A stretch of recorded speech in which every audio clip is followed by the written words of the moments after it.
So, these are the parameters that we are interested in. So, in order to calculate rho A1 at x, y, z, and there is another point h here, 4 things are important. So, Q is emission rate, Ux is wind speed at the stack height. Now, this is the wind speed at the stack height. So, what we mean by that is, we will come off to each point separately. H is the height of the stack, and sigma z and sigma y in the z and y and z directions, okay, corrections. You also see dimensions of these things. Emission rate is mass per time, L by T, height of the stack is length, dispersion is also length. So, you can look at that. So, dimensions here, this is length and length square, they will all cancel out. So, the first parameter, wind speed, so you need to calculate wind speed at the stack height. So, the stack height may be 50 meters, 50 feet, 100 feet, whatever it is. There is also the observation that typically wind speed, if you look at wind speed, if I say I am looking at a stack in some place in Chennai, wind speed, what is the wind speed? Then you will go to the nearest wind measurement. There is an anemometer in the airport or some place, somebody would have measured some value. It will usually say at what height was it measured. And why is this important? Because typically we see that there is a velocity gradient of material, of air, as it flows across a surface, on a surface.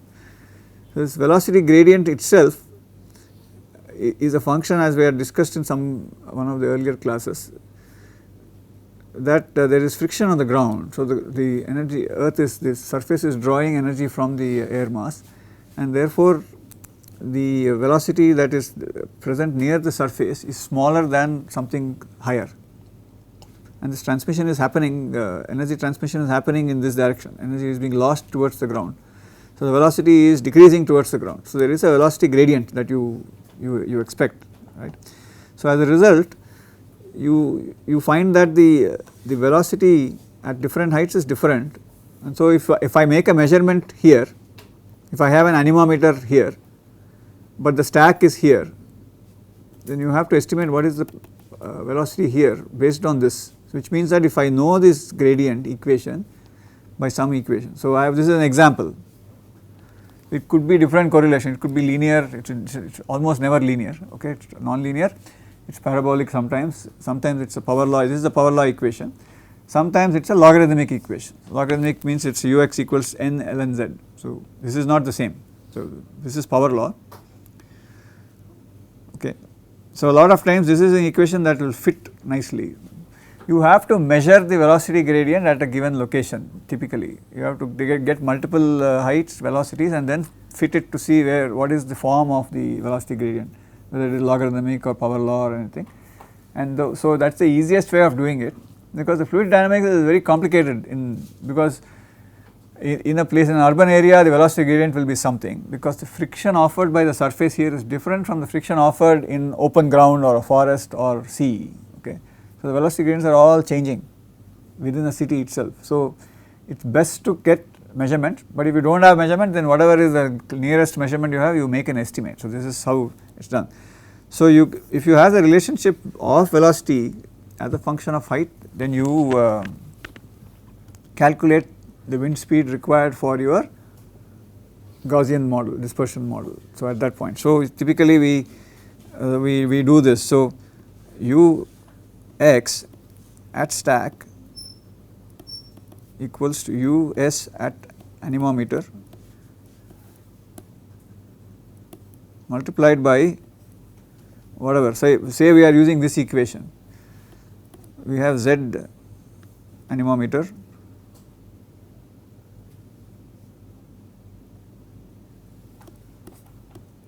by Z stack, sorry, the other way around. I think I have written it, yeah, correct, 2.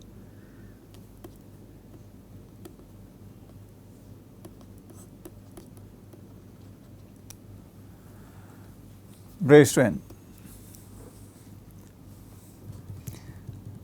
So, this n now depends on whatever is the structure of wind, and that depends on a lot of things. That depends again on the magnitude of wind. It also depends on stability. If stability, its mixing is in a different direction, then you have different stability classes. So the value of N depends on stability. It generally varies between 0 and 1, but actual values are very specific to what is the clock. So we will leave it at this for this time. So I will give you other equations for that also. So this can get very complicated if you want, because there is the entire body of work that talks only about turbulence in the environment, velocity gradients, and we will touch upon it a little bit later, but temperature profiles and all that. But if you go there and you need a lot of data to resolve any of these issues, so there are simpler ways of doing it. So people use simpler methods to get an estimate. So first off, people need quick idea of where is this plume going and what will be the cost. So we need worst case scenarios quickly, and for that, typically what people use is a windrows for average wind direction. So this windrows is a compilation of wind speeds in a given area. Okay, this is an example of how wind pattern in a given location. For example, this could be a windrows for a given city, for a day, for a month, for a year. So this is an average windrow. So what the way this is read is following. For example, there are different representations. You can go and search for windrows, and it will give you different kinds of representations. What this is you can see this scale here. It is color coded with wind speed.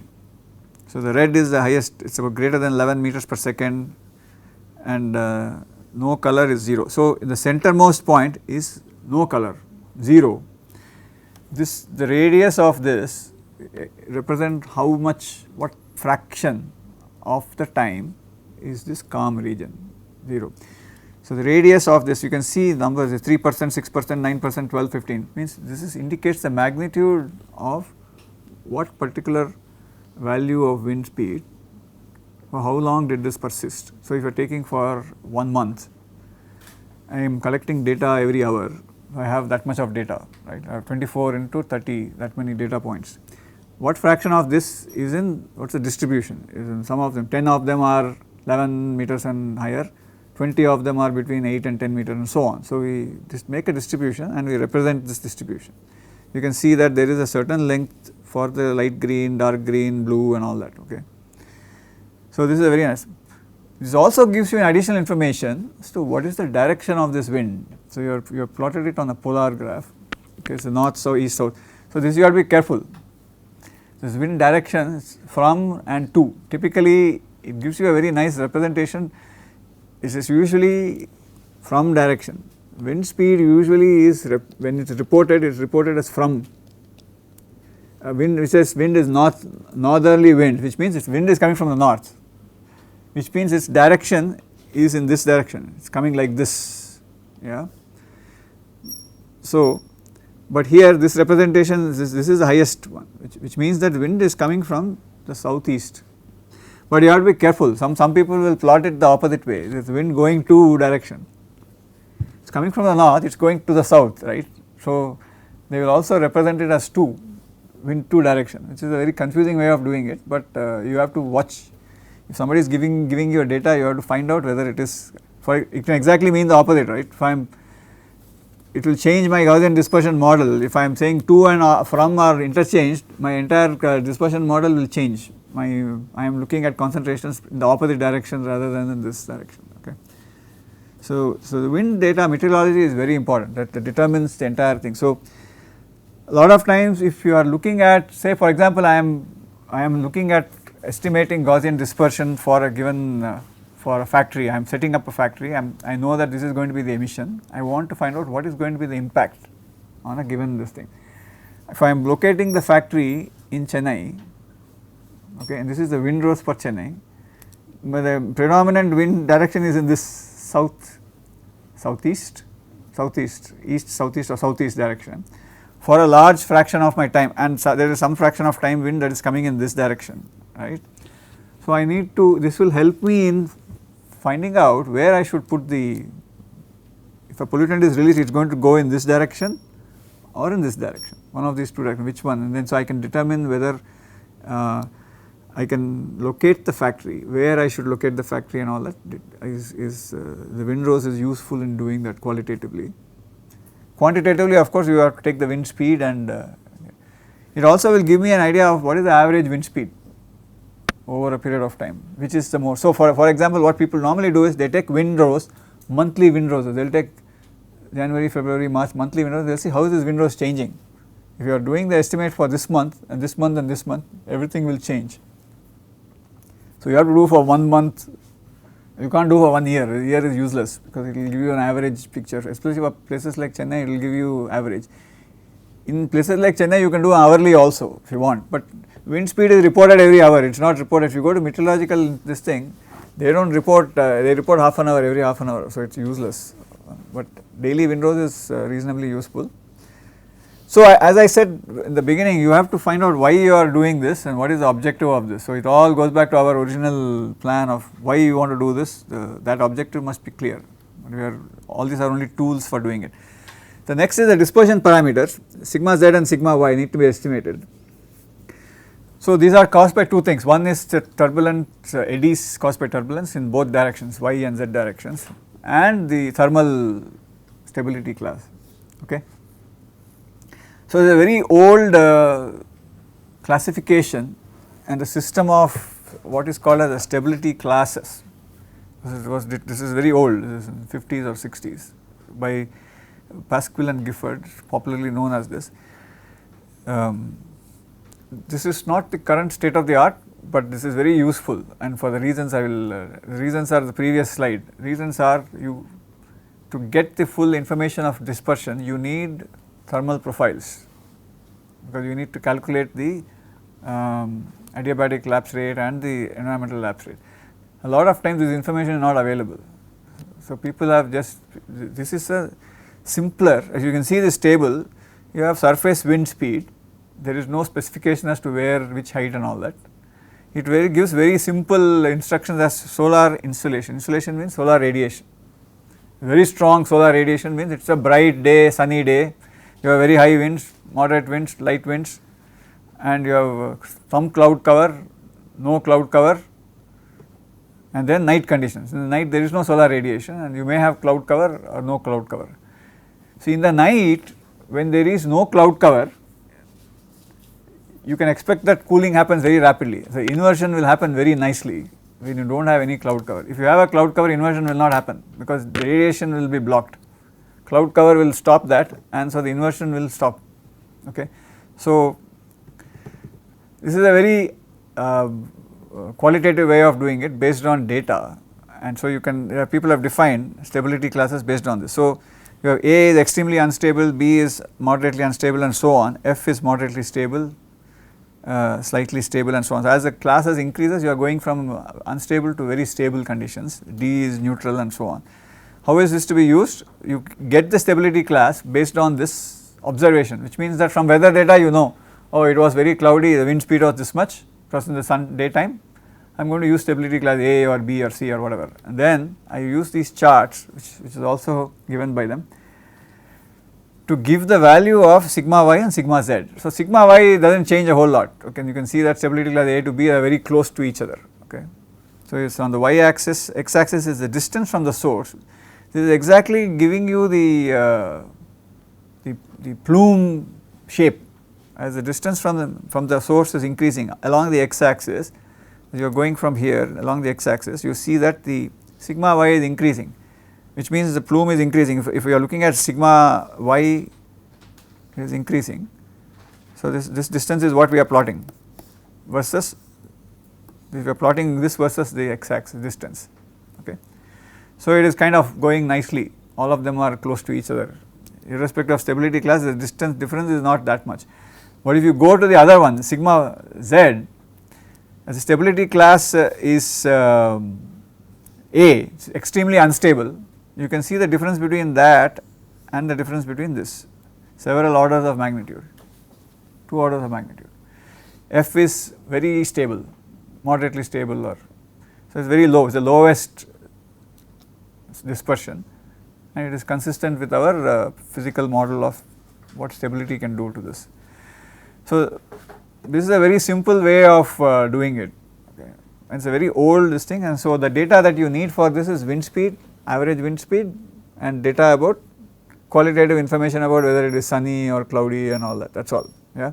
But there is a current state of the art model I will describe separately, because we need a little more discussion on the fundamentals of how it is done, and that is what is done in the current models, which require a lot more data. So, what happens sometimes is you may have to go back to this method to get some preliminary estimate before you go and do it with the real model, because if you do not have data you can't just fold your hands and sit down, you have to get some estimate. This is very true with all modeling, because you do not have data, that is why you have simple models and more complicated models. The difference in estimation, there will be a difference, but you know that you know that difference will exist, and then you know how to correct for it based on the information you have about the system. So, the third the last parameter that we have is the parameter h. Okay. So, this is simply, as we see in this case, it is not just the height of the stack, it is the height of this center point where you have the highest concentration, which means that will happen, for these things can happen. For example, in this example we are seeing that this plume is getting out and is going up to a certain height before it starts turning and going in the direction of the wind. Why does this happen? This is one scenario. Why does this happen? What is this a function of? Why will it go up and then start moving? There are two reasons why this can happen.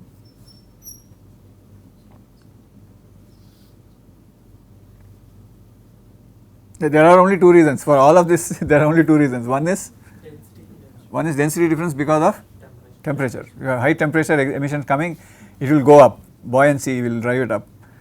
But this buoyancy, force of buoyancy also has to be accompanied by something else for it to go up. See, it can go up like this, right? It can go up like this. Why is it going up straight? It can go up like this, and it will eventually it will affect the adiabatic lapse rate, and therefore it will affect the plume shape and the sigma z and all that. That will come there. Why is it going straight up? Huh? What else is there? Buoyancy is one, which is the other force? Velocity. There is a stack velocity. If you are in an industry is pumping these gases out, and there is a velocity of pumping. They are sending it out at some flow rate, and this the velocity is very high. It goes up, it shoots up. It is like a jet. It shoots up. It has a lot of energy. It has a lot of buoyancy. It keeps going up and up before this, which is the ux here, takes over. It loses energy, and then it's just hanging there. You can see that, right? If I burn something, I am not sending any air or anything, I am just burning. It just goes up, just rises up, no wind, and then I turn a fan, then it will start getting carried away in the direction of the fan. Okay. So it is like that. This wind direction is there here also, this wind is there here also, but this force is so much that this energy is that it goes up to a certain height, and before it loses this energy, and then it gets carried. So this sigma h, this delta h here is called as the stack rise, plume stack rise of the plume. Okay, and this is a function of two things, both. So we calculate h, the actual h is the sum of the physical height of the stack and the plume rise, and the plume rise is a function of two things, function of the velocity of the stack and the temperature. There is a formula that people have derived, so I am not going to go through this, but just give you an idea of what this is. So there are several things. This is the preferred equation for calculating stack rise, h, this hs, delta h, not hs. So you are calculating all these parameters. F is given here. So here you can look at the parameters here. This is the velocity of stack, the diameter of the stack, this is temperature of the gas coming out of the stack, this is ambient temperature, and this is the gradient, dt by dou t by dou z is the gradient.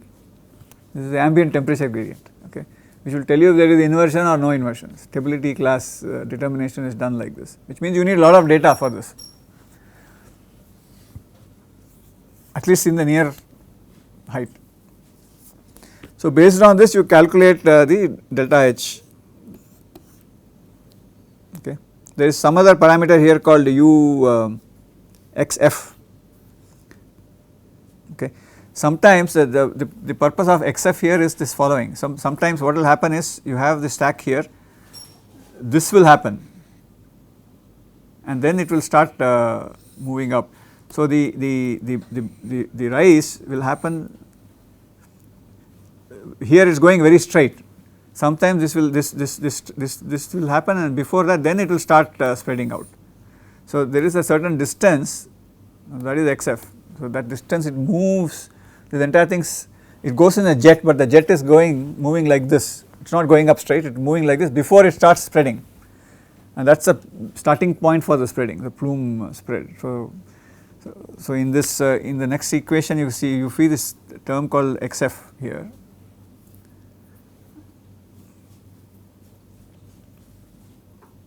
So, XF is calculated using the buoyancy sum. So, these are empirical equations, there are a lot of empirical equations, this is not the only one, which I have not given the other equations here, it is there in the other PPT, I think you can take it, but use this is the most comprehensive one, and this is also used in some of the regulatory models for this. This is also used in designing. So, when you do the entire we will come back to that in a minute. So, the last thing we have is what is called as emission rate. This is the most important parameter, without this there is no Gaussian dispersion model. So, this is emission, you must know what is the emission rate. Okay.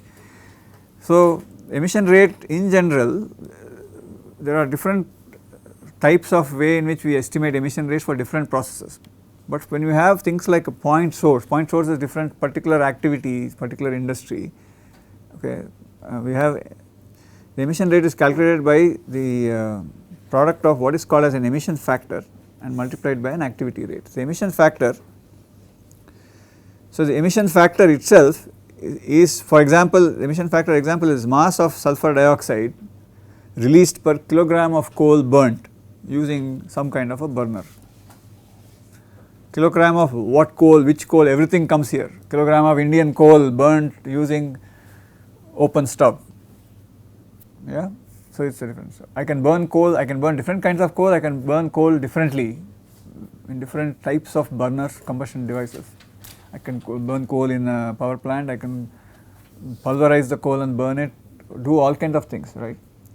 And then what is the activity? Activity is how many kilograms of coal am I burning per day. So, essentially the emission rate for SO2 per day, this is the emission rate, SO2 release per day equals SO2 per kilogram of coal multiplied by kilogram of coal divided by per day.